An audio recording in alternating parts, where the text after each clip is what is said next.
Hi, I am Anna. I come from www.ntvforex.com.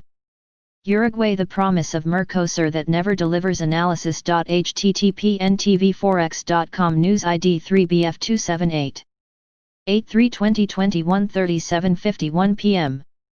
At the time of the Wars of Independence from Spain in the early 1800s, Uruguay had originally been a province of Argentina. It had been part of the Viceroyalty of La Plata, but this was contested by Brazil until in 1828, through pressure from Britain, the Treaty of Montevideo was signed, which recognized Uruguay as an independent state. Uruguay is mostly an immigrant country, principally from Spain and Italy, with a small mestizo population.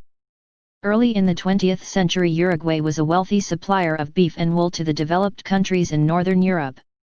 Following the 1929 Wall Street crash and world recession, demand for its exports collapsed and, like its neighbors, it started to pursue industrial policies based on the import substitution model. However, due to its small population size, the limits of expansion under this model were reached quite early. There was a recovery in exports during World War II, but this was temporary, and in the 1950s, as prices dropped, the economy suffered a major contraction.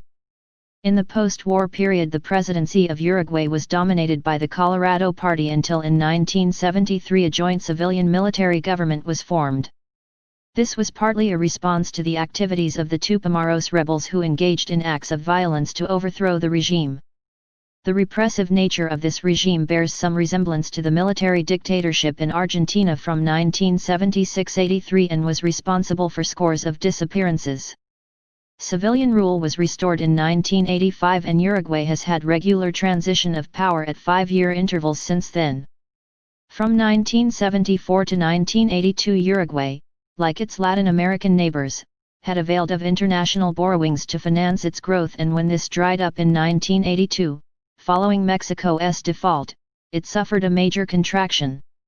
Uruguay had recourse to the IMF but, unlike its neighbors, did not default, and from 1989 onwards was able to take advantage of Brady Plan relief to make its servicing burden more manageable. Growth resumed in the 1990s, but there was another major downturn at the turn of the millennium, as can be seen on the chart, due to recessions in Argentina and Brazil. Uruguay trades more with Brazil but welcomes more tourists from Argentina. It can be seen that the overall level of merchandise exports is relatively modest at $9 billion a year and is dominated by primary products. China and the EU have emerged as the largest export markets as the relative importance of Brazil and Argentina declines.